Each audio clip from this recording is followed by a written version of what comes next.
موتی بھائی تو پوجا کرنا سیکھ رہے ہیں نا. بزرگ آدمی وہی نا ہے ان کے.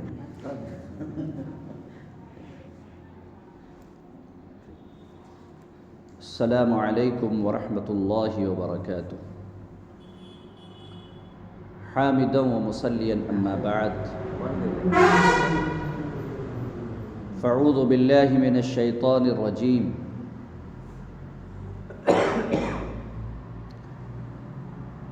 المرأة إذا صلت خمسها وصامت شهرها وحسنت فرجها وعطات بعلها فلتدخل من أي أبواب الجنة. رب اشرح لي صدري ويسر لي أمري واحلل عقدة من لساني يفقهوا قولي. اللهم رب زدني علما وارزقني فهما.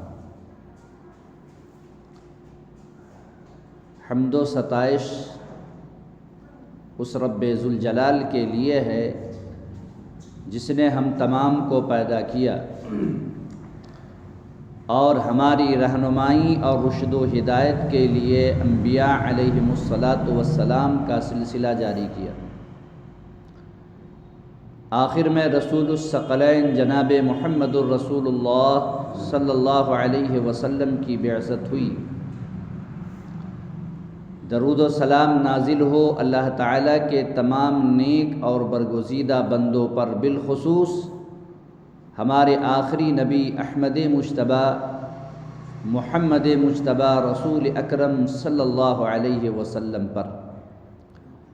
اللہم صلی علی محمد وعلی آل محمد کما صلیت علی ابراہیم وعلی آل ابراہیم انک حمید مجید. اللہم بارک علی محمد وعلی آل محمد کما بارکت علی ابراہیم وعلی آل ابراہیم انک حمید مجید. میرے دینی اور ملی بھائیوں اور پردہ نشین خواتین، میری ماں اور بہنوں، جیسا کہ ابھی آپ کے سامنے اعلان کیا گیا کہ مسجد تقویٰ کے اندر ایک دینی اور اصلاحی پروگرام کا انعقاد کیا گیا ہے. انشاءاللہ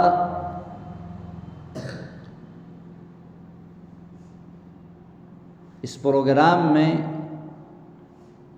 کتاب و سنت کی روشنی میں کچھ دیر باتیں ہوں گی. اللہ تبارک و تعالی سے دعا ہے کہ الہ العالمین تو مجھے کہنے کے ساتھ ساتھ عمل کرنے کی توفیق عطا فرما، اور ہم تمام سامعین کو، سننے والوں کو اور سننے والیوں کو سننے کے ساتھ ساتھ عمل کرنے کی بھی توفیق عطا فرما. موضوع کی وضاحت سے قبل ہم اور آپ جو اس مسجد تقویٰ کے اندر بیٹھے ہوئے ہیں، اس بیٹھنے کی کیا فضیلت ہے؟ اس مجلس کی دو اعتبار سے فضیلت ہے. پہلی فضیلت تو یہ ہے کہ یہ پروگرام کوئی اور جگہ نہیں بلکہ اللہ تبارک و تعالی کا جو گھر ہے اس گھر کے اندر یہ پروگرام رکھا گیا ہے. اور نبی اکرم صلی اللہ علیہ وسلم نے بیان فرمایا کہ روئے زمین کے اوپر سب سے بہترین جگہ وہ ہے جہاں پر اللہ کی عبادت کے لیے مسجد کی تعمیر کی جائے. مسجد اللہ تبارک و تعالیٰ کے نزدیک سب سے بہترین جگہ ہے. اور نبی اکرم صلی اللہ علیہ وسلم نے بیان فرمایا کہ روئے زمین کے اوپر سب سے بدترین جگہ بازار ہے، لیکن بدترین جگہ میں لوگوں کی بھیڑ زیادہ نظر آتی ہے، اور سب سے جو بہترین جگہ ہے وہاں پر لوگوں کی تعداد بہت کم نظر آتی ہے. تو ایک تو فضیلت یہ ہے کہ یہ درس یا پروگرام کسی اور جگہ نہیں بلکہ اللہ کے گھر میں رکھا گیا اور اس کی فضیلت آپ کے سامنے پیش کی گئی. اور دوسری فضیلت یہ ہے کہ نبی اکرم صلی اللہ علیہ وسلم نے بیان فرمایا کہ روئے زمین کے اوپر سب سے بہترین جگہ وہ ہے جہاں پر اللہ اس کے رسول صلی اللہ علیہ وسلم کا ذکر کیا جائے، یعنی یہ اعلان کیا جائے کہ آج جو ہے فلاں جگہ پر اللہ اس کے رسول صلی اللہ علیہ وسلم کی باتیں کی جائیں گی، تو نبی اکرم صلی اللہ علیہ وسلم نے بیان فرمایا کہ روئے زمین کے اوپر سب سے بہترین جگہ ہے۔ تو اس مجلس کی دو اعتبار سے فضیلت،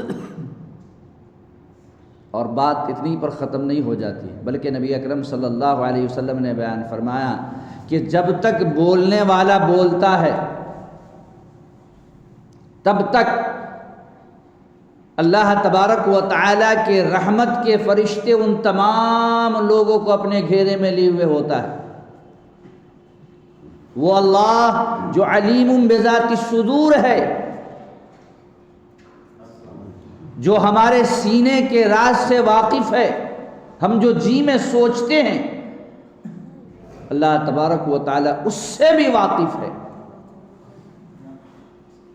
جب درس ختم ہو جاتا ہے، پروگرام ختم ہو جاتا ہے، تو اللہ تبارک و تعالیٰ فرشتوں کی جماعت سے پوچھتا ہے کہ بتلاؤ کہ میرے فلاں فلاں بندے کیا کر رہے تھے۔ تو اس مسجد تقویٰ کے اندر جتنے بھی لوگ موجود ہیں ان تمام کے نام کو، اور صرف ان کے ہی نام کو نہیں بلکہ ان کے باپ کے نام کے ساتھ کہاں اللہ کی بارگاہ میں پیش کیا جاتا ہے۔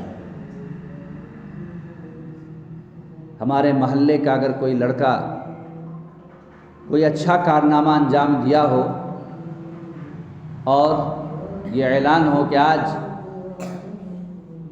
وزیر اعظم یا صدر جمہوریہ کی طرف سے اسے ایوارڈ ملے گا، تو اس کو دیکھنے کے لیے ہم لوگ منتظر رہیں گے کہ کب وہ وقت آئے کہ میں دیکھوں۔ اور جہاں کہیں پر بھی اللہ اس کے رسول کا ذکر ہوتا ہے تو ہمارے نام کہاں پیش کیے جاتے ہیں؟ اللہ کی بارگاہ میں پیش کیے جاتے ہیں۔ وہ اللہ جب کہ اس بات کو جانتا ہے کہ مسجد تقویٰ کے اندر کتنے لوگ موجود ہیں، اللہ تعالیٰ کہتا ہے کہ فرشتوں کی جماعت گواہ رہو، میں نے ان تمام کے گناہوں کو معاف کر دیا۔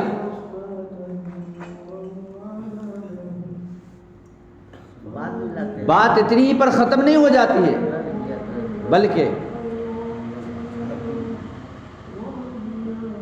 فرشتے کہتے ہیں کہ اے اللہ تیرے فلاں فلاں بندے مسجد کے اندر تو موجود نہیں تھے، لیکن مسجد تقویٰ میں مائک کا اتنا اچھا انتظام تھا کہ لوگ اپنے گھروں کے اندر بیٹھے ہوئے، خواتین اپنے گھر کے اندر بیٹھ کر کے، بہت سارے لوگ چوراہوں کے اوپر سن رہے تھے۔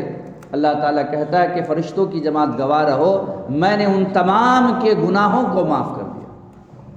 شاعر کہتا ہے کتنی ہی چھوٹی ہونے کی اسے ہلکی نہ جان، کتنی ہی چھوٹی ہونے کی اسے ہلکی نہ جان، رب کے بخشش کے لیے کوئی بہانہ چاہیے۔ ممکن ہے کہ ہمارا یہ بیٹھنا اللہ تبارک و تعالیٰ کو پسند آ جائے اور اس کی وجہ سے ہمارے گناہوں کی بخشائش ہو جائے۔ اس لیے جہاں کہیں پر بھی ہمیں یہ خبر ملے کہ اللہ اس کے رسول صلی اللہ علیہ وسلم کی باتیں کی جا رہی ہیں، ہمیں ایسے مجالس میں حاضر ہونا چاہیے۔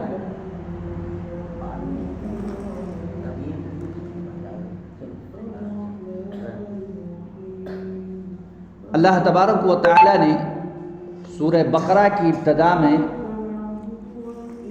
جو لوگ کامیاب ہیں اور جو لوگ ناکام ہیں، اللہ تبارک و تعالیٰ نے ان دونوں جماعتوں کا ذکر کیا۔ کل قیامت کے دن اس دنیا کے اندر تو بہت سارے گروہوں میں لوگ تقسیم ہیں، لیکن کل قیامت کے دن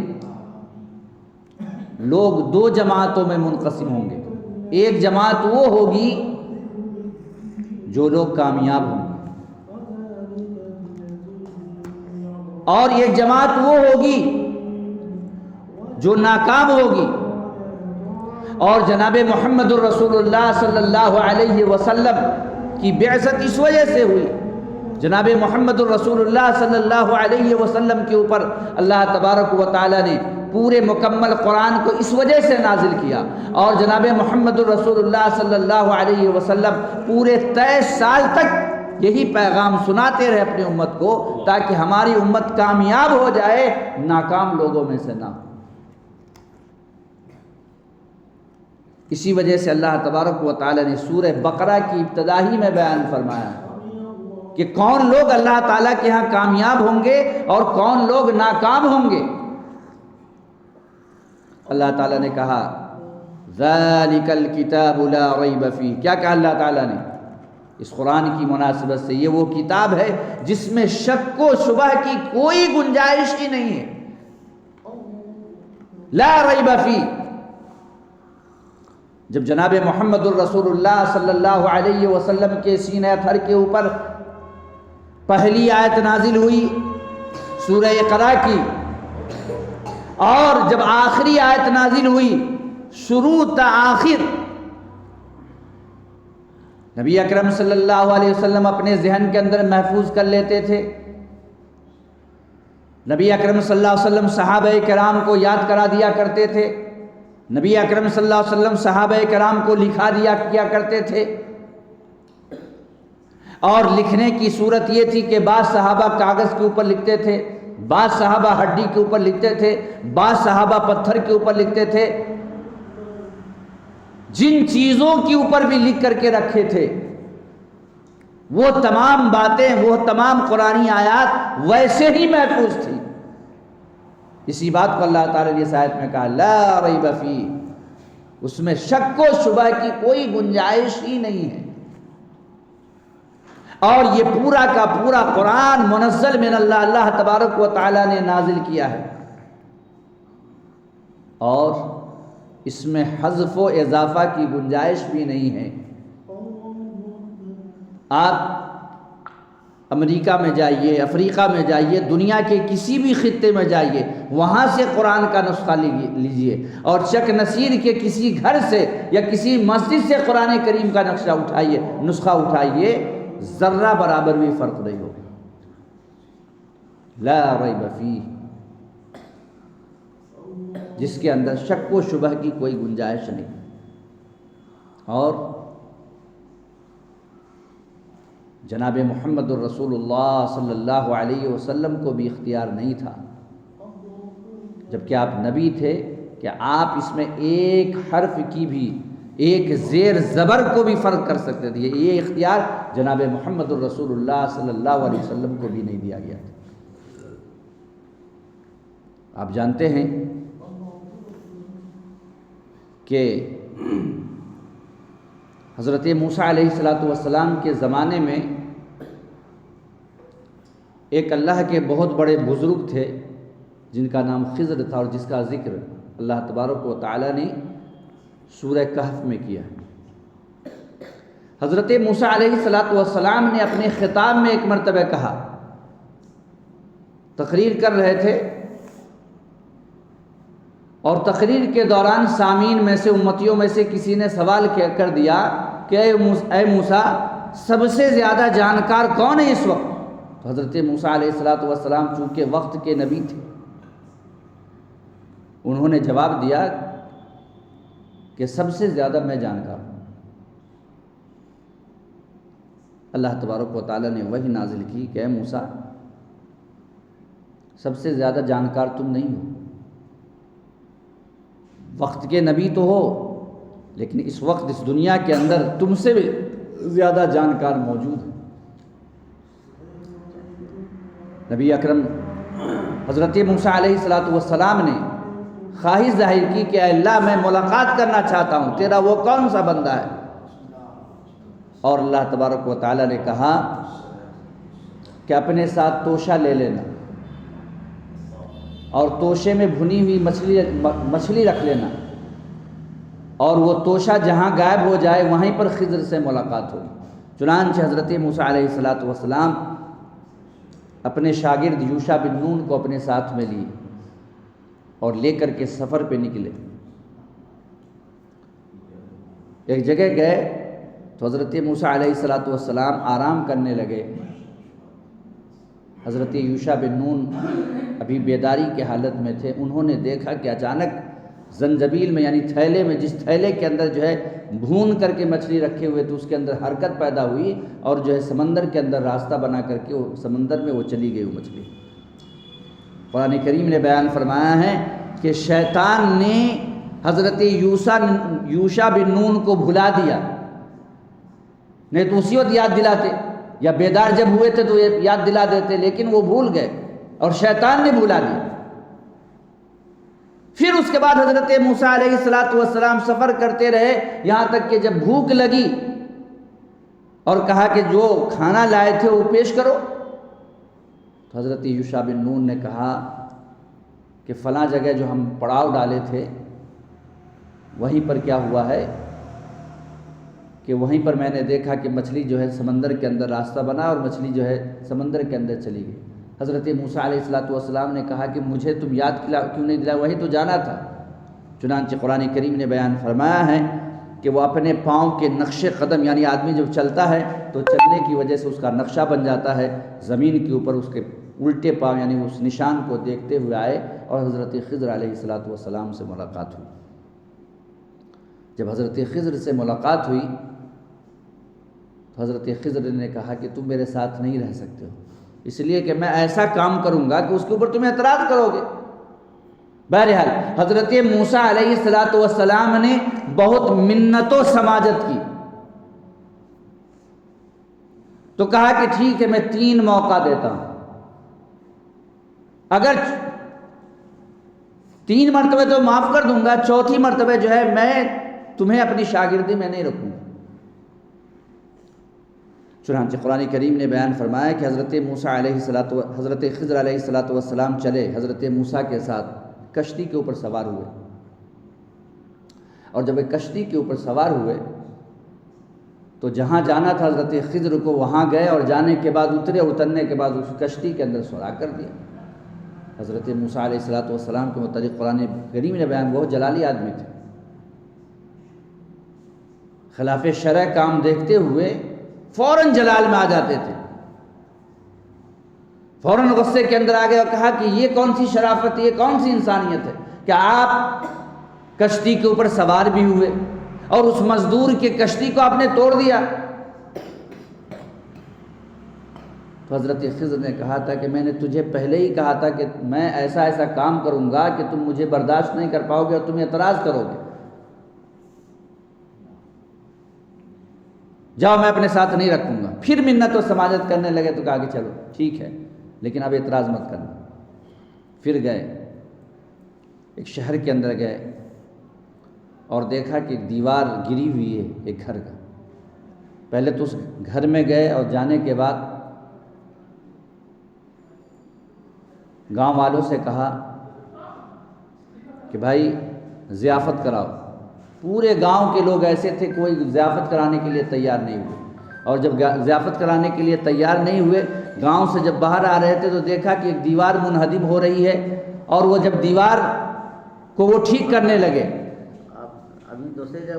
اور جب دیوار منہدم کو ٹھیک کرنے لگے تو بعد میں حضرت موسیٰ علیہ السلام نے کہا کہ پہلے تو تم لوگوں نے جو ہے پورے گاؤں کے لوگ کوئی ضیافت کرانے کے لیے تیار نہیں ہوا، بعد میں جب تم اس دیوار کو ٹھیک کر دیے تو ایسی صورت میں تم اجرت لے لیتے، آپ نے اجرت بھی نہیں لی۔ پھر حضرت موسیٰ علیہ السلام کو حضرت خضر نے کہا کہ میں نے تجھے پہلے ہی نصیحت کی تھی کہ تم میرے ساتھ نہیں رہ پاؤ گے، پھر تم کیوں اعتراض کیے؟ پھر بہرحال منت و سماجت کرنے لگے، اور جب منت و سماجت کرنے لگے تو انہوں نے کہا کہ ٹھیک ہے میں ایک اور موقع دیتا ہوں۔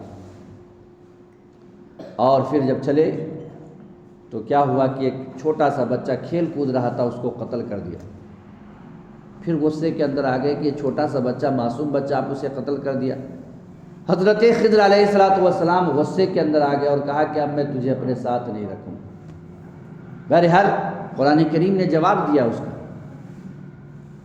حضرت خضر نے جواب دیا، اور اس جواب کو قرآن کریم نے نقل کیا، کہا کہ میں نے کشتی کے اندر سوراخ اس وجہ سے کیا کہ یہاں پر ایک ظالم بادشاہ تھا، کسی خوبصورت کشتی کو بے عیب کو دیکھتا تو وہ قبضے میں لے لیتا، اس لیے میں نے اس کے اندر عیب نکال دیا تاکہ وہ ظالم بادشاہ اس کے اوپر جو ہے قبضہ نہ کرے۔ میں نے اس بچے کو اس وجہ سے قتل کیا کہ ان کے والدین نیک تھے، اور یہ جو ہے بڑا ہو کر کے شرکس اور شیطان بن جاتا، لوگ کہتے کہ دیکھو ولی کے گھر میں شیطان پیدا ہوا، اس لیے میں نے اس بچے کو قتل کر دیا، اور ممکن ہے کہ اللہ تبارک و تعالیٰ اس والدین کو بہترین اولاد، نیک صفت اولاد عطا کرے گا۔ اور میں نے دیوار کو اس وجہ سے سیدھی کر دی، اس لیے کہ اس میں اس بچے کے والدین کا انتقال ہو چکا تھا۔ ان کے والد نے کیا کیا ہے کہ اس میں کچھ ذخیرہ چھپا دیا ہے تاکہ میرے بچوں کو کام آئے، اور میں نے اس دیوار کو اس وجہ سے سیدھی کر دیا تاکہ تب تک وہ بچہ بڑا ہو جائے، اور بڑا ہونے کے بعد وہ اپنے اس خزانے کو وہاں سے نکال لیں۔ تو وہ لوگ کون تھے؟ شہر انطاکیہ کے لوگ تھے۔ کس شہر کے لوگ تھے؟ شہر انطاکیہ کے لوگ تھے۔ جب اسلام کی دعوت ہر جگہ پھیلی تو شہر انطاکیہ کے لوگ بھی جناب محمد الرسول اللہ صلی اللہ علیہ وسلم کی خدمت میں حاضر ہوئے، اور شہر انطاکیہ کے لوگ نے کہا کہ اللہ کے نبی صلی اللہ علیہ وسلم جہاں پر حضرت خضر کی ملاقات، حضرت موسیٰ کی ملاقات حضرت خضر سے ہوئی تھی، اسی شہر کے ہم لوگ ہیں، اور اللہ کے نبی صلی اللہ علیہ وسلم جب تک لوگ قرآن کو پڑھیں گے، اس کی تفسیر کو پڑھیں گے تو بیان کریں گے بیان کرنے والے کہ کس شہر کے لوگ تھے کہ جنہوں نے ضیافت کرانے سے انکار کر دیا، تو جواب ملے گا کہ یہ شہر انطاکیہ کے لوگ تھے۔ اس لیے اللہ کے نبی صلی اللہ علیہ وسلم اس آیت میں جو تے ہے اس کو با سے آپ جو ہے چینج کر دیجئے۔ اس میں لفظ یہ ہے کہ فَأَبَوْا، اس میں جو با ہے جس کے معنی کیا ہوتے ہیں؟ فَأَبَوْا يُزَيِّفُهُمَا، وہ گاؤں کے تمام لوگ، شہر کے تمام لوگ ضیافت کرانے سے انکار کر دیا۔ اے اللہ کے نبی صلی اللہ علیہ وسلم، آپ میرے اوپر یہ احسان کیجئے کہ اس با کو تے سے چینج کر دیجئے، جس کا مطلب کیا ہوگا؟ فَأَتَوْا، وہ لوگ ضیافت کرانے کے لیے تیار ہو گئے۔ تو نبی اکرم صلی اللہ علیہ وسلم نے کیا جواب دیا کہ اس کام کو میں نہیں کر سکتا، بلکہ یہ کام اللہ تبارک و تعالیٰ کے اختیار میں۔ تو جناب محمد الرسول اللہ صلی اللہ علیہ وسلم کے بھی اختیار میں نہیں تھا کہ پورے قرآن میں سے کچھ چینج کریں۔ تو لا ریب فی، قرآن کریم نے کیا بیان فرمایا کہ جس کتاب کے اندر شک و شبہ کی گنجائش نہیں ہے، لا ریب فی ھدی للمتقین، اور یہ کتاب کس کے لیے ہے؟ متقیوں کے لیے ہدایت کی کتاب۔ اور متقین کون لوگ ہیں؟ آگے اللہ تبارک و تعالیٰ نے بیان فرمایا الذین یؤمنون بالغیب، متقین کون لوگ ہیں؟ جو غیب کے اوپر ایمان رکھتے ہیں۔ ہم میں سے کسی نے رب کو نہیں دیکھا ہے، اللہ کو کسی نے نہیں دیکھا ہے، لیکن اس کے باوجود ہم ایمان رکھتے ہیں کہ ہمارا رب ہے۔ ہم میں سے کسی نے جنت کو نہیں دیکھا ہے، لیکن اس کے باوجود ہم یقین رکھتے ہیں کہ اگر ہمارا عمل اچھا ہوگا تو اللہ تبارک و تعالیٰ جنت کے اندر داخل کرے گا۔ ہم میں سے کسی نے جہنم کو نہیں دیکھا ہے، لیکن پھر بھی یہ یقین ہے کہ اگر ہمارے اعمال اچھے نہیں ہوں گے یا جن کے اعمال اچھے نہیں ہوں گے، اللہ تبارک و تعالیٰ ایسے لوگوں کو جہنم کے اندر داخل کرے گا۔ الذین یؤمنون بالغیب، ہم میں سے کسی نے فرشتوں کو نہیں دیکھا ہے، لیکن اس کے باوجود ہم ایمان رکھتے ہیں کہ اللہ تبارک و تعالیٰ کے ایک مخلوق فرشتہ ہے۔ تو یہ غیبیات کے اوپر ایمان لانے والے الذین یؤمنون بالغیب۔ نمبر 2 ویقیمون الصلاۃ، نمبر 2 میں کون ہیں؟ جو غیب کے اوپر ایمان رکھتے ہیں اور نماز قائم کرتے ہیں۔ اہل حدیث ان لوگوں کا نام نہیں ہے کہ صرف رفعیدین کر لے، اہل حدیث ان لوگوں کا نام نہیں ہے کہ جو نماز میں سورہ فاتحہ پڑھ لیں۔ اہل حدیث وہ لوگ ہیں کہ جس طریقے سے جمعہ میں حاضر ہوتے ہیں، ظہر میں بھی حاضر ہوتے ہیں، عصر میں بھی حاضر ہوتے ہیں، مغرب میں بھی حاضر ہوتے ہیں، عشاء میں بھی حاضر ہوتے ہیں، اور فجر میں بھی حاضر ہوتے ہیں۔ آج کیا ہے؟ جس تاریخ میں نبی اکرم صلی اللہ علیہ وسلم کی پیدائش ہوئی تھی، اس تاریخ میں لوگ نبی اکرم صلی اللہ علیہ وسلم کے نام پہ بڑا جلوس نکالتے ہیں، ہزاروں کی تعداد موجود ہوتی ہے، لیکن اسی وقت جب اذان ہوتی ہے تو مسجد خالی نظر آتی ہے۔ نبی اکرم صلی اللہ علیہ وسلم نے بیان فرمایا کہ محبت کی علامت یہ نہیں ہے کہ روڈوں کے اوپر بھیڑ لگا دو، محبت کی علامت یہ ہے کہ فجر کی نماز میں جو 2 رکعت سنت پڑھتے ہو، میرے نزدیک دنیا وما فیہا میں جتنی بھی چیزیں ہیں ان تمام چیزوں سے زیادہ قیمتی چیز کیا ہے؟ فجر کی 2 رکعت سنت۔ فرض چھوڑ دیجئے، لیکن آج امت کا کیا حال ہے؟ ظہر میں بھی کچھ لوگ نظر آئیں گے، عصر میں بھی کچھ لوگ نظر آ جاتے ہیں، مغرب میں بھی کچھ لوگ نظر آ جاتے ہیں، عشاء میں بھی کچھ لوگ نظر آ جاتے ہیں، اور فجر کی جو حالت ہے تمام مساجد میں امام صاحب ہوتے ہیں اور 1-2 مقتدی ہوتے ہیں، یہ حال۔ جبکہ آپ صلی اللہ علیہ وسلم کیا کہہ رہے ہیں کہ فجر کی 2 رکعت سنت دنیا وما فیہا میں تمام چیزوں سے مجھے پسندیدہ ہے۔ آج ہم کیا کرتے ہیں کہ نبی کریم صلی اللہ علیہ وسلم کے پیدائش کے موقع پر روڈوں کے اوپر بھیڑ لگاتے ہیں اور ہم یہ باور کراتے ہیں کہ ہمیں نبی اکرم صلی اللہ علیہ وسلم سے محبت ہے۔ یہ نبی اکرم صلی اللہ علیہ وسلم سے محبت نہیں ہے، بلکہ نبی اکرم صلی اللہ علیہ وسلم سے محبت یہ ہے کہ 5 وقت میں نماز کی پابندی کی جائے، بالخصوص فجر کی پابندی کی جائے اور فجر کی سنت کی پابندی کی جائے۔ یہ نبی اکرم صلی اللہ علیہ وسلم سے محبت کی علامت ہے۔ نبی اکرم صلی اللہ علیہ وسلم نے بیان فرمایا کہ اگر کوئی شخص کھڑا ہو کر کے نہیں پڑھ سکتا ہے تو وہ بیٹھ کر کے نماز پڑھے، اگر وہ بیٹھ کر کے نہیں پڑھ سکتا ہے تو لیٹ کر کے پڑھے، اور اگر وہ لیٹ کر کے نہیں پڑھ سکتا تو اشارے سے پڑھے، نماز معاف نہیں ہے۔ آپ بخاری اٹھائیے، ترمذی اٹھائیے، ابن ماجہ اٹھائیے، حدیث کی تمام کتابوں کو اٹھائیے، حدیث کی تمام کتابوں میں ایک نماز کا ذکر ہے، اس نماز کا نام کیا ہے؟ صلاۃ الخوف۔ اس نماز کا نام کیا ہے؟ صلاۃ الخوف، خوف والی نماز۔ یہ خوف والی نماز کون سی نماز ہے؟ کہ جب دشمنوں سے مقابلہ چل رہا ہو، دشمن ہمارے مد مقابل ہو، تیر برسائی جا رہی ہو، ایسی صورت میں بھی نماز معاف نہیں ہے۔ نبی اکرم صلی اللہ علیہ وسلم نے بیان فرمایا کہ ایک جماعت کمانڈر کے پیچھے لڑے گی اور دوسری جماعت امام کے پیچھے، وقت ہونے کے بعد امام کے پیچھے نماز پڑھے گی۔ نبی اکرم صلی اللہ علیہ وسلم جو آخری جملہ کہہ رہے ہیں، اس آخری جملہ کے بعد آپ صلی اللہ علیہ وسلم کچھ نہیں کہہ پائے۔ حضرت علی رضی اللہ تعالیٰ عنہ اس حدیث کے راوی ہیں، وہ بیان فرماتے ہیں کہ آخری جملہ جو آپ صلی اللہ علیہ وسلم نے کہا وہ کون سا جملہ تھا؟ الصلاۃ الصلاۃ وما ملکت ایمانکم، نماز کی پابندی کرنا، نماز کی پابندی کرنا، وما ملکت ایمانکم، اور تمہارے جو ماتحت لوگ ہیں اس کا خیال رکھنا۔ مسجد کا متولی ہے، ان کے اوپر جو ذمہ داری ہے اس ذمہ داری کی مناسبت سے سوال کیا جائے گا۔ مسجد کا، مدرسے کا سیکیورٹی ہے، ان کے ماتحت جتنے لوگ ہیں اس کی مناسبت سے پوچھا جائے گا۔ گھر کا ذمہ دار مرد ہوتا ہے، اللہ تعالیٰ اس مرد سے سوال کرے گا ذمہ داری کی مناسبت سے۔ اسی طریقے سے گھر کا ذمہ دار عورتیں ہوتی ہیں، اس ذمہ داری کی مناسبت سے اللہ تبارک و تعالیٰ عورتوں سے سوال کرے گا۔ تو آپ صلی اللہ علیہ وسلم نے جو آخری جملہ کہا وہ کون سا جملہ تھا؟ الصلاۃ الصلاۃ، نماز کی پابندی کرنا، وما ملکت ایمانکم، اور تمہارے جو ماتحت لوگ ہیں اس کا خیال رکھنا۔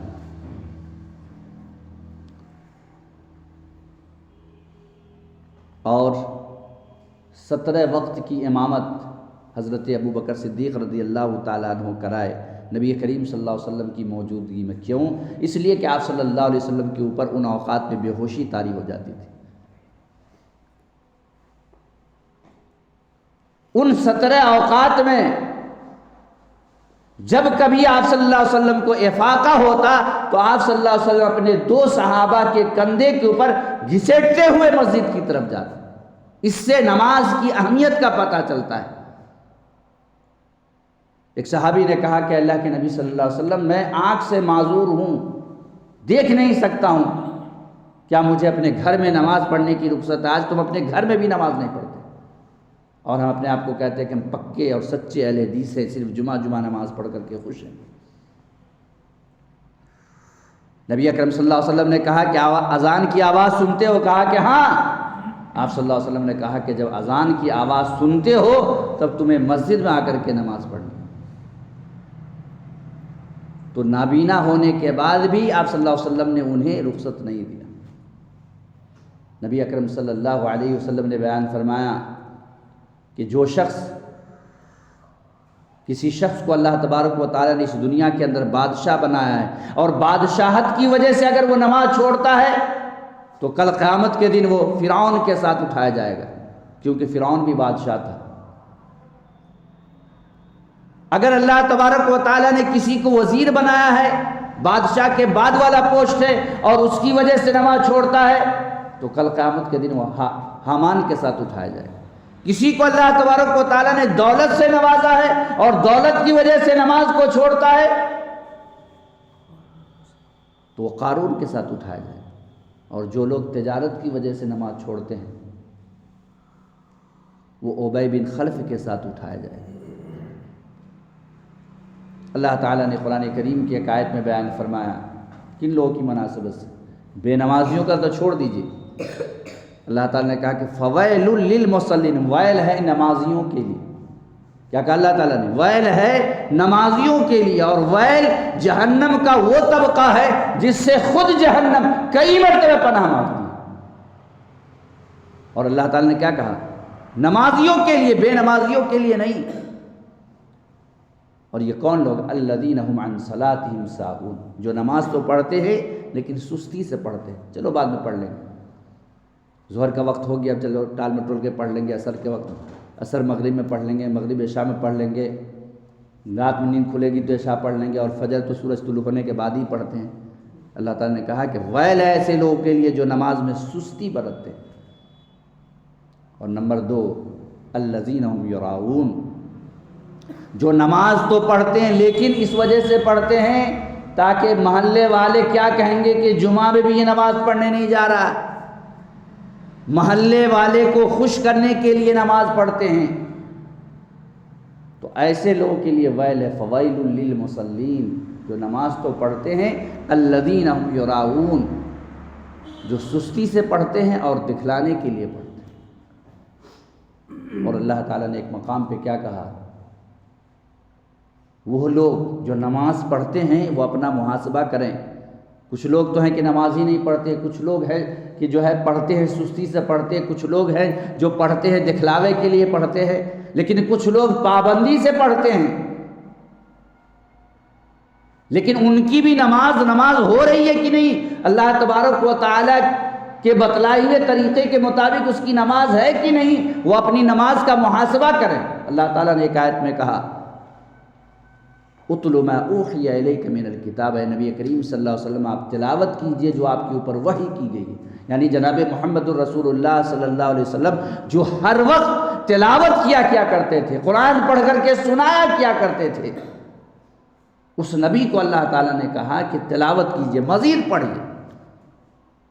یہ قرآن اس وجہ سے نہیں آیا تھا کہ ہم اپنے گھروں کے اندر سجا لیں، طاق میں سجا لیں، اس لیے آیا تھا کہ ہم خود پڑھیں، خود سمجھیں، اور یہاں پر جو غیر مسلم ہیں ان تک اس پیغام کو ہم عام کریں۔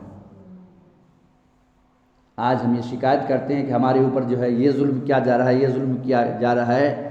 ہزاروں سال تک یہاں پر مسلمانوں نے حکومت کی، لیکن انہیں قرآن کا پیغام عام کرنے کی توفیق نہیں۔ اگر 1000 سال تک قرآن کے پیغام کو عام کرتے تو اس طرح کی حالت نہیں ہوتی۔ کل قیامت کے دن یہ غیر مسلم اللہ کی بارگاہ میں کھڑے ہوں گے اور کہیں گے کہ اللہ یہ قرآن کا قاری تھا، قرآن کو پڑھتا تھا، قرآن کو سمجھتا تھا، لیکن آج تک کبھی بھی مجھ تک اس قرآن کے پیغام کو عام نہیں کیا۔ تو ہم خوش نہ ہو جائے کہ ہم قرآن پڑھ لیتے ہیں، بلکہ ہماری یہ ذمہ داری ہوتی ہے کہ اس پیغام کو ہم دوسروں تک پہنچائیں۔ تو اللہ تعالیٰ نے کیا کہا اتل ما اوحی الیک من الکتاب، اے نبی کریم صلی اللہ علیہ وسلم تلاوت کیجئے جو آپ کے اوپر وحی کی گئی ہے کتاب میں سے۔ اور آگے اللہ تعالیٰ نے کیا کہا وَأَقِمِ الصَّلَاةَ، کیا کہا اللہ تعالیٰ نے؟ نماز قائم کیجئے۔ وہ نماز، وہ نبی کہ جن کے متعلق صحابہ کرام بیان فرماتے ہیں کہ آپ صلی اللہ علیہ وسلم کے پاؤں کے اندر ورم آ جائے کیا کرتا تھا، صحابہ کرام نے کہا کہ اللہ کے نبی صلی اللہ علیہ وسلم، اللہ تعالیٰ نے جب آپ کے اگلے اور پچھلے گناہوں کو معاف کر دیا تو اس قدر عبادت کرنے کی ضرورت کیا ہے؟ آپ صلی اللہ علیہ وسلم نے جواب دیا کہ وہ اللہ جس نے مجھے حضرت آدم سے لے کر کے حضرت عیسیٰ تک جتنے نبی آئیں گے ان تمام پہ جس رب نے مجھے فضیلت بخشی ہے، افلا اکون عبدا شکورا، کیا میں اس رب کا شکر گزار بندہ نہ بنوں؟ ہمارے نبی کی یہ حالت تھی، اس کے باوجود اللہ تعالیٰ نے کہا اقیم الصلاۃ، نماز قائم کی تھی۔ اور آگے اللہ تعالیٰ نے جو کہا ہے وہ اصل ہے۔ کیا کہا اللہ تعالیٰ نے؟ ان الصلاۃ تنہی عن الفحشاء والمنکر۔ وہ لوگ جو نماز پڑھتے ہیں وہ اپنی نماز کا محاسبہ کریں۔ آج بہت سارے لوگ صف اول میں رہتے ہیں، حج کر کے بھی آئے ہیں، عمرہ کر کے بھی آئے ہیں، قرآن کی تلاوت بھی کرتے ہیں، لیکن دوسری طرف لوگ کی زمین کو بھی جو ہے ہڑپ لیتے ہیں، دوسری طرف جھوٹ بھی وہ بول رہے ہیں، دوسری طرف ان کی زندگی میں تمام خرابیاں ہیں۔ اللہ تعالیٰ نے کیا کہا؟ ان الصلاۃ تنہی عن الفحشاء والمنکر، نماز وہ نماز ہے جو فحش چیزوں سے روک دے، جو منکر چیزوں سے روک دے۔ اگر ہم نماز بھی پڑھ رہے ہیں، بیمانی بھی کر رہے ہیں، نماز بھی پڑھ رہے ہیں، لوگوں کے جو ہے زمین کو بھی غصب کر رہے ہیں، وہ نماز نہیں، میں نہیں کہہ رہا ہوں، بلکہ قرآن کریم کی آیت کہہ رہی ہے ان الصلاۃ تنہی عن الفحشاء والمنکر، نماز وہ ہے جو فحش چیزوں سے روک دے اور منکر چیزوں سے روک دے۔ اور جو لوگ نماز کی پابندی کرتے ہیں وہ اس بات پہ مگن نہ ہو جائیں کہ میں نماز پڑھتا ہوں، بلکہ نبی اکرم صلی اللہ علیہ وسلم نے ایک حدیث کے اندر بیان فرمایا کہ کل قیامت کے دن اللہ تبارک و تعالیٰ ایک شخص کی عبادت سے خوش ہو کر کے فرشتوں کو حکم دے گا کہ لے جاؤ اسے جنت کے اندر داخل کرو۔ فرشتے اسے لے جانے لگیں گے، ایک طرف سے اس کی بیوی آئے گی اور کہے گی کہ اے اللہ، دنیا کے اندر یہ تو نمازی تھا لیکن اس نے مجھے کبھی نہیں نماز پڑھنے کے لیے کہا، اس لیے جو لوگ مسجد میں آتے ہیں نماز پڑھنے کے لیے اپنے گھر میں اپنی عورتوں کی اصلاح کریں، اپنے گھر میں عورتوں کو تعلیم دے۔ اگر وہ نہیں دیتے ہیں تو ایسی صورت میں کل قیامت کے دن روک لیے جائیں گے وقتی طور پر۔ ایک طرف سے بیٹا آئے گا اور کہے گا کہ اللہ، یہ میرا باپ تھا دنیا کے اندر، میں پڑھتا تھا اور تمام خرچ کو میرا باپ اٹھاتا تھا، لیکن نماز پڑھنے کے لیے کبھی نہیں کہتا تھا۔ اللہ تعالیٰ اسے روک۔ ایک طرف سے بیٹی آئے گی، دیگر رشتہ دار آئیں گے، ایک نمازی شخص کو اللہ تبارک و تعالیٰ وقتی طور پر روک لے گا۔ تو اللہ تعالیٰ نے اس آیت میں کیا کہا؟ الذین یؤمنون بالغیب، جو غیب کے اوپر ایمان رکھتے ہیں، ویقیمون الصلاۃ، اور جو نماز کو قائم کرتے ہیں، ومما رزقناہم ینفقون، اور اللہ تبارک و تعالیٰ نے جو مال دیا ہے اس مال کو گن گن کر کے نہیں رکھتا ہے، بلکہ جب جہاں پر خرچ کرنے کی بات آتی ہے وہاں پر وہ خرچ کرتے ہیں۔ مسجد کی تعمیر کی بات ہو، مدرسے کی تعمیر کی بات ہو، مدرسے میں بچے رکھنے کی بات ہو،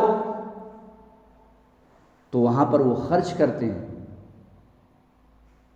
ایسے ہی نہیں اللہ تبارک و تعالیٰ نے صحابہ کرام کی تعریف کی۔ آج کیا ہے، جب مسجد میں دینے کی بات آتی ہے تو ہمارے جیب میں جو سب سے پھٹا ہوا نوٹ ہوتا ہے اس کو نکالتے اور اس کو دیتے ہیں، لیکن نبی اکرم صلی اللہ علیہ وسلم کے جو ساتھی تھے، اللہ اکبر، نبی اکرم صلی اللہ علیہ وسلم نے کہا کہ اے صحابہ کی جماعت سنو، آج اسلام کو تمہارے مال کی ضرورت ہے۔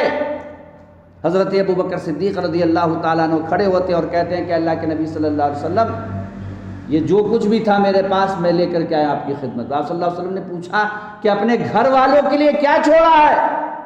کہا کہ بس اللہ اس کے رسول صلی اللہ علیہ وسلم کا نام چھوڑ کر کے۔ یہ کیا ہے؟ اللہ کے اوپر اتنا توکل ہے۔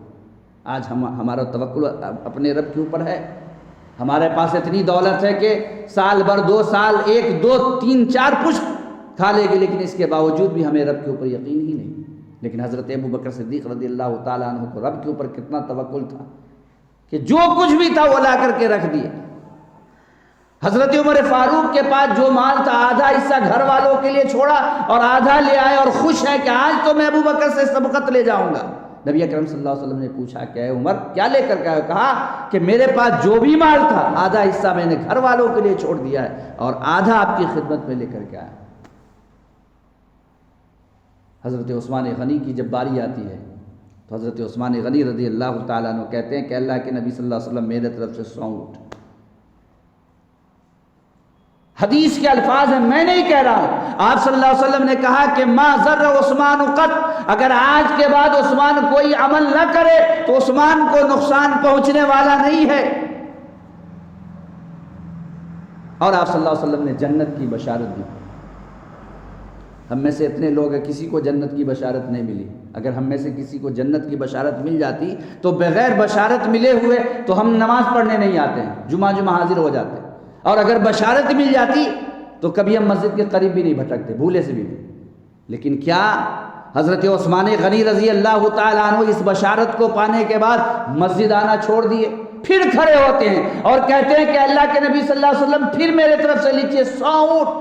پھر آپ صلی اللہ علیہ وسلم کہتے ہیں کہ اے عثمان تمہارے لیے جنت ہے. اور پھر آپ نے کہا ما ضر عثمان قط، اگر آج کے بعد عثمان کوئی عمل نہ کرے تو عثمان کو کوئی نقصان نہیں پہنچنے والا. یہاں تک کہ ایک ہی مجلس میں 9 مرتبہ کھڑے ہوتے ہیں اور 9 مرتبہ جنت کی بشارت ملتی. تو مما رزقناہم ينفقون. ایمان والے کون لوگ ہیں؟ جو اللہ کی راہ میں خرچ کرتے ہیں اور جو قرآن کے اوپر ایمان رکھتے ہیں. قرآن سے پہلے جو کتاب نازل کی گئی ہے، تورات، انجیل، زبور، ان تمام کتابوں کے اوپر ایمان رکھتے ہیں. وَبِالْآخِرَةِ هُمْ يُوقِنُونَ، اور آخرت کے اوپر یقین رکھتے ہیں کہ ایک دن ہمیں مرنا ہے. نبی اکرم صلی اللہ علیہ وسلم نے پوچھا کہ اے صحابہ کی جماعت تم موت کو کتنی دور دیکھتے ہو؟ صحابہ نے جواب دیا کہ اللہ کے نبی صلی اللہ علیہ وسلم جب میں ظہر کی نماز پڑھتا ہوں تو عصر کی امید نہیں ہوتی ہے. یہ صحابہ کا عقیدہ تھا. آج ہمارا عقیدہ کیا ہے کہ جمعہ کے بعد پھر جمعہ ہی میں حاضر ہوتے ہیں. اس کا مطلب یہ ہے کہ ہمیں یہ یقین ہوتا ہے کہ ایک ہفتہ زندہ رہیں گے. نبی اکرم صلی اللہ علیہ وسلم نے صحابہ کے جواب کو سننے کے بعد بیان فرمایا کہ اے صحابہ کی جماعت، اگر تم یہ سمجھتے ہو کہ ظہر کے بعد عصر کی نماز مل جائے گی تب تو تم موت کو بہت دور دیکھ رہے ہو. سنو، جس وقت کی تم نماز پڑھ رہے ہو، جیسا کہ ہم لوگوں نے ابھی مغرب کی نماز پڑھی، آپ صلی اللہ علیہ وسلم نے بیان فرمایا کہ اگر قیام کی حالت میں ہو تو پتہ نہیں تم رکوع کر پاؤ گے کہ نہیں، اور رکوع کی حالت میں ہو تو پتہ نہیں تم سجدہ بھی کر پاؤ گے کہ نہیں. اور وہ یہودی جس کے اوپر روزانہ لعنت بھیجتے ہیں، جس بات کو نبی اکرم صلی اللہ علیہ وسلم نے آج سے 1450 سال پہلے بیان فرمایا، آج کے یہودیوں نے ہمارے نبی کی بات کو سچ کر کے دکھلا دیا. وہ یہودی جو یقین نہیں رکھتے ہیں کہ ہمارے نبی یعنی ہمارے نبی کے اوپر یعنی جناب محمد رسول اللہ صلی اللہ علیہ وسلم کے اوپر ایمان نہیں لاتے بلکہ حضرت موسیٰ کو اپنا نبی مانتے ہیں. لیکن ان یہودیوں نے ہمارے نبی کی بات کو سچ کر کے دکھلا دیا. میں نے دیکھا ہے واٹس ایپ کا موجد کون ہے؟ یہودی ہے. میں نے بعض ویڈیو کلپ کو دیکھا، بعض لوگ کی موت قیام کی حالت، بلکہ ابھی میرے واٹس ایپ کے اندر موجود ہوگا. ابھی کل ایک امام جو ہے نماز پڑھا رہا تھا اور اسی درمیان اس کی روح پرواز کر گئی. ابھی واٹس ایپ کے اندر میں اس طرح کے واٹس ایپ نہیں دیکھ پاتا ہوں تاکہ اس میں جو ہے عجیب کیفیت ہونے لگتی ہے، لیکن کل جو ہے اس میں میسج آیا تھا کہ امام صاحب نماز پڑھا رہے ہیں، اسی درمیان اس کی روح پرواز کر گئی. میں نے بعض ویڈیو کلپ دیکھا جس میں قیام کی حالت میں اس کی روح پرواز کر گئی، رکوع کی حالت میں روح پرواز کر گئی، سجدے کے حالت میں روح پرواز کر گئی. یہاں تک کہ میں نے عرب کے ایک شیخ کو دیکھا کہ فجر کی نماز کے بعد قرآن کریم کی تفسیر اٹھا رہے تھے اور اسی درمیان اس کی روح پرواز کر گئی. اللہ تعالیٰ نے کہا وَبِالْآخِرَةِ هُمْ يُوقِنُونَ، آخرت کے اوپر یقین رکھنے والے. تو صحابہ کرام موت کو کتنی قریب دیکھتے تھے کہ ظہر کی نماز سمجھتے تھے کہ ہماری آخری نماز ہے، پتہ نہیں اس کے بعد نماز ملے کہ نہیں. اب کوئی شخص یہ سمجھ لے کہ ہماری آخری نماز ہے تو وہ نماز کیسی نماز ہو؟ تو ان چیزوں کے اوپر جو ایمان رکھتے ہیں، اللہ تعالیٰ نے کہا اولئک علی ھدی من ربہم، یہی لوگ رب العالمین کی طرف سے ہدایت یافتہ ہیں. واولئک ھم المفلحون، اور یہی لوگ کامیاب ہیں. تو ہمیں نماز کی پابندی کرنی چاہیے. صرف یہ نہیں کہ ہم رفع الیدین کرنے لگے اور آمین بالجہر کہنے لگے تو ہم سمجھ لیں کہ جنت ہماری ٹھیکیداری ہے، جنت کے اندر داخل ہو گئے. کسی بھی صحابہ سے آپ یہ نہیں دکھلا سکتے ہیں کہ نماز کے اندر وہ مسبوق رہتے ہو۔ نبی اکرم صلی اللہ علیہ وسلم نے بیان فرمایا کہ فجر اور عشاء کی نماز میں پیچھے رہنے والا شخص، آپ نے بیان فرمایا کہ وہ منافق ہے عشاء میں اور فجر میں۔ آج دیکھیں امت کا بڑا طبقہ فجر میں حاضر ہی نہیں ہوتا۔ اس حدیث کی روشنی میں اگر ہم اپنا فیصلہ کریں تو بتلائے کہ ہم کس زمرے میں آتے ہیں۔ اور نبی اکرم صلی اللہ علیہ وسلم نے بیان فرمایا کہ عشاء کی نماز کی فضیلت کو لوگ جان لیں اور فجر کی نماز کی فضیلت کو لوگ جان لیں تو اپنے سرین کے بل چل کر کے لوگ آئیں گے۔ پاؤں سے تو آسانی سے ہم لوگ چل لیتے ہیں، لیکن چوتڑ کے بل چلنا ہو تو آسانی سے نہیں چل پائیں گے۔ لیکن نبی اکرم صلی اللہ علیہ وسلم نے بیان فرمایا کہ اگر عشاء اور فجر کی فضیلت کو جان لیں تو ایسی صورت میں سرین کے بل بھی اگر انہیں چلنا پڑے تو وہ آئیں گے، اس قدر فضیلت ہے۔ تو اگر ہم اس انداز سے پابندی کرتے ہیں تب اللہ تعالیٰ نے کہا کہ یہ لوگ رب العالمین کی طرف سے ہدایت یافتہ اور یہ لوگ کامیاب۔ یہ تو کامیاب لوگوں پر کا بیان کیا اللہ تعالیٰ نے۔ جو لوگ ناکام ہیں، جو کل قیامت کے دن جو ہے روئیں گے دھوئیں گے، یہاں تک کہ زمین و آسمان کے برابر بھی سونا پیش کریں گے، پھر بھی اللہ تبارک و تعالیٰ جو ہے اس کے فدیہ کو قبول نہیں کرے۔ ایک مومن اور ایک کافر میں فرق کیا ہے؟ نبی اکرم صلی اللہ علیہ وسلم نے بیان فرمایا کہ مومن کی آنکھ سے نکلنے والا آنسو، ایک قطرہ جو نکل جاتا ہے، وہ جو ہے جہنم کی آگ کو بجھانے کے لیے کافی اور وافی ہے۔ ایک قطرہ آنسو اگر مومن صحیح انداز سے رو دے، اللہ تعالیٰ سے گریہ وزاری کرے۔ نبی اکرم صلی اللہ علیہ وسلم نے بیان فرمایا کہ اگر کوئی شخص اس دعا کو پڑھتا ہے، اللہم اجرنی من النار، اللہم اجرنی من النار، اللہم اجرنی من النار، اے اللہ تو مجھے جہنم سے نجات دے، تو اللہ تعالیٰ اپنے اس مومن بندے کو جہنم سے نجات دے دیتا ہے۔ تو ایک مومن کا کتنا بڑا مقام ہے، اور کافر دنیا زمین اور آسمان کے برابر جو ہے سونا پیش کرے گا، اللہ تبارک و تعالیٰ اس سونا کو قبول نہیں کرے گا، جبکہ وہ پیش بھی نہیں کر پائے گا، اور اللہ تعالیٰ اسے جہنم کے اندر داخل کرے گا۔ اور آگے اللہ تبارک و تعالیٰ نے بیان فرمایا جو لوگ کافرین ہیں خواہ انہیں آپ ڈرائیے نہ ڈرائیے، وہ ایمان والے لانے والے نہیں ہیں۔ اللہ تعالیٰ نے ان کے دلوں کے اوپر مہر لگا دیا ہے، ان کے قلب کے اوپر مہر لگا دیا ہے، ان کے کان کے اوپر مہر لگا دیا ہے، اور ایسا پردہ ڈال دیا ہے کہ وہ ہدایت کو قبول نہیں کر سکتے ہیں۔ وَلَهُمْ عَذَابٌ عَظِيمٌ، اور ایسے لوگوں کے لیے دردناک عذاب۔ تو کامیاب اور ناکام لوگ کا اللہ تبارک و تعالیٰ نے ذکر کیا۔ اللہ تعالیٰ ایک مقام پہ کہتا ہے فَمَنْ زُحْزِحَ عَنِ النَّارِ وَأُدْخِلَ الْجَنَّةَ فَقَدْ فَازَ، جو جہنم سے بچ گیا اور جنت کے اندر انٹری کر گیا، جنت کے اندر داخل ہو گیا، وہ شخص کامیاب۔ لہٰذا ہمیں اللہ تبارک و تعالیٰ نے کامیاب ہونے کے لیے اس دنیا کے اندر بھیجا ہے۔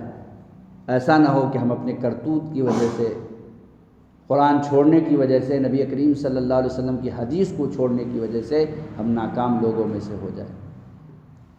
میں نے آپ کے سامنے نبی کریم صلی اللہ علیہ وسلم کی ایک حدیث پڑھی تھی جو تو کامن ہے، لیکن وہ روایت جو ہے عورتوں کے لیے خاص ہے۔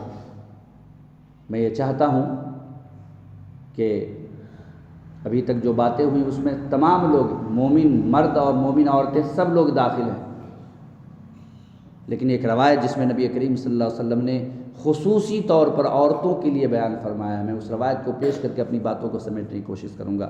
نبی اکرم صلی اللہ علیہ وسلم نے بیان فرمایا کہ عورت اگر اپنے اندر 4 خصلتیں، 4 خوبیاں پیدا کر لیتی ہیں تو جنت کے 8 دروازے، 8 دروازے سے وہ جنت میں داخل ہو سکتی۔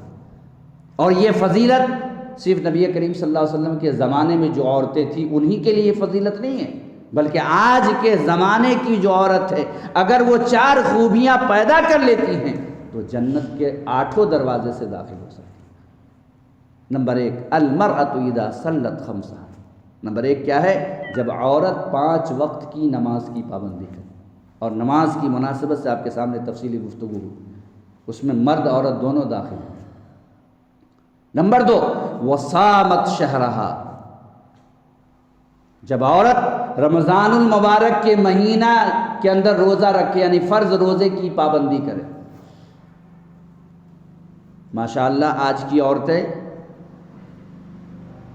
زیادہ تر عورتیں 5 وقت کی نماز کی پابندی بھی کرتی ہیں، رمضان کے مہینہ کے اندر روزہ بھی رکھتی ہیں، یہاں تک کہ رمضان کے مہینہ کے بعد جو مہینہ شوال کا مہینہ ہے، فرض روزہ رکھنے کے بعد بعض عورتیں نفل روزہ جو شوال کے 6 روزے ہیں،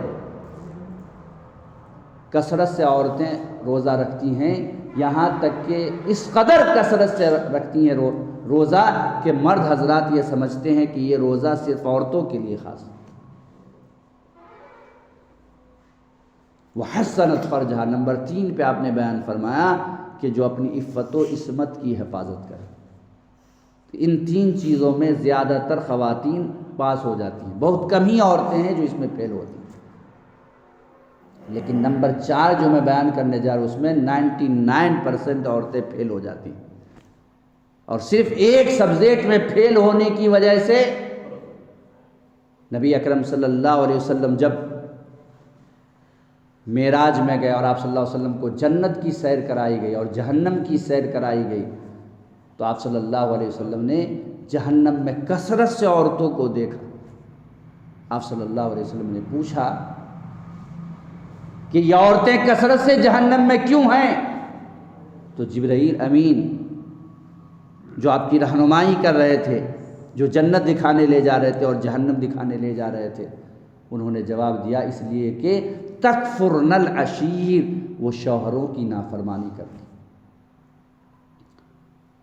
اور آپ صلی اللہ علیہ وسلم ایک مرتبہ عید کی نماز پڑھائے، اور عید کی نماز کے بعد جب آپ صلی اللہ علیہ وسلم نے خطبہ دیا تو آپ صلی اللہ علیہ وسلم نے اپنے خطبے میں بیان فرمایا کہ میں نے کثرت سے عورتوں کو جہنم میں دیکھا ہے۔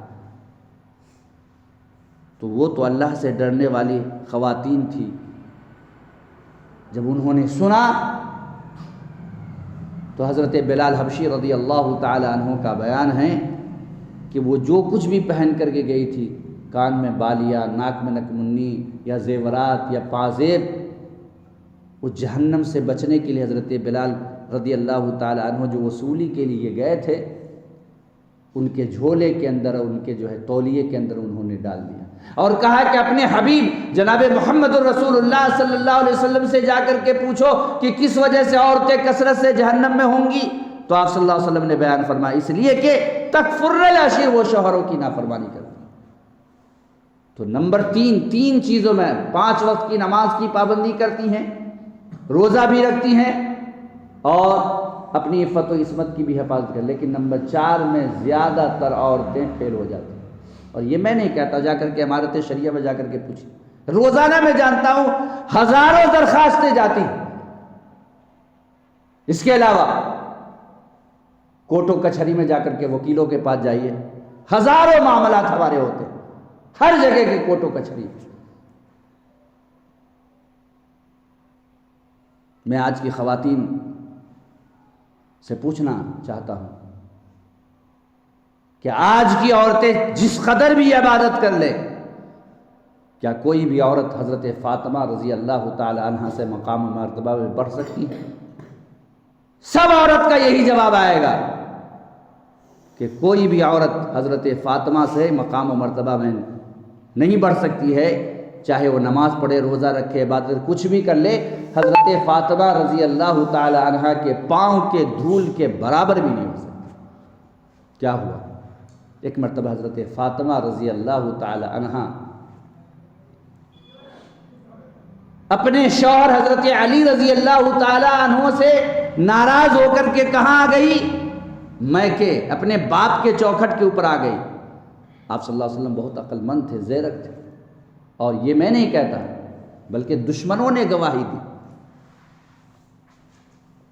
اور تعریف کے لائق وہ شخص ہے جس کی تعریف کون کرے؟ دشمن کرے۔ اپنے کی تعریف تو اپنے کرتے ہی ہیں، لیکن جس کی تعریف دشمن کرے واقعی میں وہ قابل تعریف شخص۔ اسی وجہ سے تو ایک یہودی نے 100 شخصیتوں کی زندگی کا خلاصہ لکھا، عیسائی ہونے کے بعد 100 شخصیتوں کا ذکر کیا،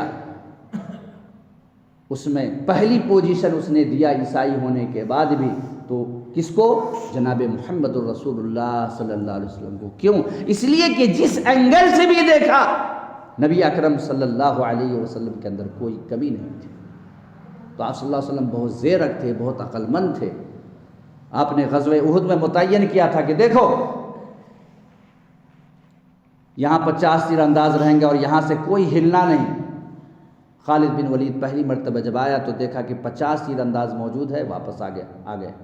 دوسری مرتبہ گئے 50 تیر انداز موجود تھا، واپس آ گئے۔ تیسری مرتبہ گئے 50 تیر انداز موجود تھے، واپس آ گئے۔ شروع میں اللہ تعالیٰ نے مسلمانوں کو غلبہ عطا کیا، مال غنیمت جو نیچے صحابہ کرام تھے وہ سمیٹنے لگے۔ اوپر اختلاف ہوا، اوپر جب اختلاف ہوا تو وہاں پر جو صحابہ تھے وہ 2 جماعت میں منقسم ہو گئے۔ کمانڈر نے کہا کہ کیا تمہیں نبی اکرم صلی اللہ علیہ وسلم کی نصیحت یاد نہیں ہے؟ آپ نے یہ کہا تھا کہ جب تک میں دوسرا جملہ نہ کہوں، دوسرا آرڈر نافذ نہ کروں، یہاں سے کوئی ہلنا نہیں۔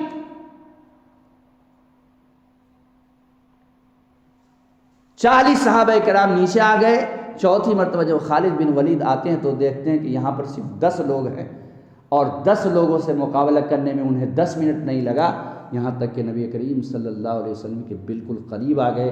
آپ صلی اللہ علیہ وسلم کے دندان مبارک کو شہید کر دیا گیا۔ تو آپ صلی اللہ علیہ وسلم بہت زیرت اور عقل مند تھے کہ آپ نے 50 تیر اندازوں کو وہاں متعین کیا تھا، یعنی آپ بہترین کمانڈر بھی تھے۔ اور دشمن نے تعریف کی کہ کمانڈر کی حیثیت سے اگر دیکھو گے تو بہترین جرنیل آپ صلی اللہ علیہ وسلم تھے۔ تو آپ زیرک تھے، عقل مند تھے۔ دیکھا کہ میری بیٹی فاطمہ 1 گھنٹہ 2 گھنٹہ 3 گھنٹہ 4 گھنٹہ 5 گھنٹے سے بھانپ لیا آپ نے پوچھا کہ فاطمہ کوئی بات ہو گئی ہے کیا؟ حضرت علی سے کہا کہ ہاں۔ اللہ اکبر، باپ ہو تو کیسا؟ جناب محمد الرسول اللہ صلی اللہ علیہ وسلم جیسا۔ اگر ہم نبی اکرم صلی اللہ علیہ وسلم کو اپنا فیصل مان لیں گے، اس جملے کو یاد کر لیں گے تو ہمارے بہت سارے گھر بکھرنے سے بچ جائیں گے۔ آپ صلی اللہ علیہ وسلم نے کہا کہ اے فاطمہ، جب تک تم اپنے باپ کے دہلیز کے اوپر رہو گے تب تک کیا ہوگا؟ اللہ تعالیٰ عرش کے اوپر ناراض رہے گا، فرشتے لعنت بھیجتے رہیں گے، اور بحیثیت رسول جناب محمد الرسول اللہ صلی اللہ علیہ وسلم، محمد صلی اللہ علیہ وسلم تمہارا باپ بھی ہے اور تمہارا رسول بھی ہے، بحیثیت رسول جناب محمد الرسول اللہ صلی اللہ علیہ وسلم تم سے ناراض بھی رہے گا۔ اتنا سننا تھا کہ حضرت فاطمہ رضی اللہ تعالی عنہ اٹھتی ہیں اور اپنے گھر جاتی ہے۔ حضرت علی رضی اللہ تعالیٰ عنہ سے جو کچھ بھی ہوا رہتا ہے فوراً معافی تلافی کر کے اس بات کو وہیں پہ رفع دفع کر دیتی ہیں، اور معاملات کو رفع دفع کر کے بات کو ختم کر دیتی ہیں۔ آج کی عورتیں کیا کرتی ہے؟ چھوٹی سی بات کو تل کا تار بنا کر کے پتہ نہیں اس کو 1 سال 2 سال 3 سال 10 سال 15 سال تک اس کو تیرتی ہوئی رہتی ہے۔ یہ حضرت فاطمہ کون ہیں؟ جن کے والد جناب محمد الرسول اللہ صلی اللہ علیہ وسلم ہیں، اور جن کے لیے جنت کا دروازہ سب سے پہلے جن کے لیے کھولا جائے گا وہ کون سی شخصیت ہے؟ جناب محمد الرسول اللہ صلی اللہ علیہ وسلم کی شخصیت ہے۔ اور یہ کون ہیں؟ حضرت فاطمہ رضی اللہ تعالی عنہا کے والد محترم ہیں، جن کے لیے جنت کا دروازہ کھلے گا۔ نبی کریم صلی اللہ علیہ وسلم نے ایک موقع پر 10 صحابہ کی مناسبت سے بیان فرمایا، یہ بھی جنتی، یہ بھی جنتی، یہ بھی جنتی، یہ بھی جنتی، جسے عشرہ مبشرہ کہا جاتا ہے۔ نہیں تو دیگر مجالس میں بھی آپ نے کہا کہ جنتی ہے، لیکن ایک مجلس میں آپ نے کہا کہ فلاں فلاں جنتی ہے، جسے کیا کہا جاتا ہے؟ عشرہ مبشرہ۔ اس میں کون لوگ تھے؟ حضرت ابوبکر صدیق کو مخاطب کرتے ہوئے آپ نے کہا کہ یہ جنتی ہے، حضرت عمر کو مخاطب کرتے ہوئے کہا کہ یہ جنتی ہے، حضرت عثمان کو مخاطب کرتے ہوئے کہا کہ یہ جنتی ہے، اور حضرت علی کو مخاطب کرتے ہوئے کہا کہ یہ جنتی ہے۔ اور حضرت علی کون ہیں؟ چوتھے خلیفہ اور حضرت فاطمہ رضی اللہ تعالی عنہا کے شوہر ہیں۔ تو باپ بھی جنتی، شوہر بھی جنتی۔ نبی اکرم صلی اللہ علیہ وسلم نے بیان فرمایا کہ جنتی عورت کی سرداری کون ہوں گی؟ حضرت فاطمہ رضی اللہ تعالیٰ عنہ، یعنی حضرت فاطمہ خود جنتی ہے۔ اور جنتی عورت کا کیریکٹر میں نے آپ کے سامنے پیش کیا کہ شوہر اور بیوی کے درمیان کچھ باتیں ہو گئی تھی، اس جنتی عورت نے کیا کیا، فوراً جا کر کے کوئی بات ہوئی تھی اس کو جا کر کے ختم کر لیتی۔ یہ جنتی عورت کی پہچان ہے۔ تو حضرت فاطمہ رضی اللہ تعالی عنہا بھی جنتی، اور آپ صلی اللہ علیہ وسلم جب مرض الموت میں ہیں تو حضرت فاطمہ رضی اللہ تعالی عنہا کی آنکھیں نم تھیں۔ نبی کریم صلی اللہ علیہ وسلم نے جب اپنی بیٹی کو دیکھا کہ آنکھیں نم ہیں تو بلایا، اور آپ صلی اللہ علیہ وسلم نے چپکے سے کان میں کوئی بات کہی تو حضرت فاطمہ مزید رونے لگی۔ لیکن دوسرے کان میں جب آپ صلی اللہ علیہ وسلم کہہ رہے ہیں تو وہ جو رو رہی تھی اچانک وہ یعنی ان کا آنسو رک گیا اور وہ پھر جو ہے خوش نظر آنے لگی۔ حضرت عائشہ صدیقہ رضی اللہ تعالیٰ عنہ دیکھ رہی تھی۔ حضرت عائشہ نے پوچھا کہ کیا بات تھی کہ تیرے باپ نے جب بلایا دائیں کان میں کچھ کہا تو تم جو ہے مزید رونے لگی، اور بائیں کان میں جب کچھ کہا تو تم ہنسنے لگی، مسکرانے لگی؟ کہا کہ ہاں، دائیں کان میں آپ یہ کہہ رہے تھے کہ میں اب تمہارے درمیان سے جدا ہونے والی ہوں، جلد ہی اب میں رخصت ہونے والی ہوں، اور بائیں کان میں آپ نے کہا کہ یہ جدائی زیادہ دن کا نہیں ہے، سب سے پہلے جو میری ملاقات ہوگی وہ تم ہی سے، یعنی اس دنیا میں اب تمہارا بھی زیادہ وقت نہیں ہے، تو اس لیے میں ہنسنے لگا کہ باپ سے میں زیادہ دن جدا نہیں رہوں گی۔ تو حضرت فاطمہ کے والد محترم جنتی، شوہر جنتی اور خود بھی جنتی، اور حضرت فاطمہ رضی اللہ تعالی عنہا کے دو لڑکے ہیں حسن و حسین، نبی کریم صلی اللہ علیہ وسلم نے بیان فرمایا یہ دونوں کے دونوں جنتی، یعنی پورا کنبہ، پورا گھرانہ جنتی، باپ بھی جنتی، بیٹا بھی جنتی، شوہر بھی جنتی، خود جنتی۔ اس عورت کا کیریکٹر دیکھیے کہ شوہر اور بیوی کے درمیان کوئی تو میں ہوا تو فوراً جا کر کے جو اس کو رفع دفع۔ آج کیا ہے کہ بہت ساری عورتیں جو اپنے گھر کو جو ہے تباہ کر لیتی ہے، برباد کر لیتی ہیں، دو خاندان کے نام و نشان مٹ جاتے ہیں، اپنے شوہر کی نافرمانی کرتی ہیں۔ تو نبی اکرم صلی اللہ علیہ وسلم نے بیان فرمایا کہ عورت اگر اپنے اندر 4 خصلتیں پیدا کر لیتی ہیں تو جنت کے 8 دروازے سے داخل ہو سکتی ہیں۔ نمبر 1، جب وہ 5 وقت کی نماز کی پابندی کرے، رمضان مبارک کے مہینہ کے اندر روزہ رکھے، اپنی عفت و عصمت کی حفاظت کرے اور اپنے شوہر کی اطاعت کرے۔ تو آج کے درس میں آپ کے سامنے یہ تمام باتیں آئیں کہ کامیاب لوگ کون ہیں اور ناکام ہونے والے کون لوگ ہیں، اور اسی طریقے سے کون سی عورتیں ہیں یا کون سی خوبیاں عورتیں پیدا کر لیں گی تو جن کی وجہ سے وہ جنت میں داخل ہوں گی، اس کو بیان کیا گیا۔ مجھے جو وقت دیا گیا تھا 1 گھنٹہ 1 گھنٹہ 3 منٹ ہونے کو جا رہا ہے، بس اتنی پر اپنی باتوں کو ختم کرتے ہوئے اللہ تعالیٰ سے ہم دعا کرتے ہیں کہ اللہ العالمین تو ہمیں قرآن کریم کی آیات کی روشنی میں اور جناب محمد الرسول اللہ صلی اللہ علیہ وسلم کے فرامین کی روشنی میں اپنی زندگی گزارنے کی توفیق عطا فرما، اسی دعوت کو عام کرنے کی توفیق عطا فرما، جب تک ہمیں زندہ رکھ، اسلام پر قائم و دائم رکھ، جب ہمارا خاتمہ ہو تو آخری کلمہ لا الہ الا اللہ محمد الرسول اللہ ہو، نکیرین کے تینوں سوال کے صحیح جواب دینے کی توفیق عطا فرما۔ اے اللہ ہم میں جو حاضر ہیں تو ان کی مغفرت فرما، جو غیر حاضر ہیں تو ان کی مغفرت فرما۔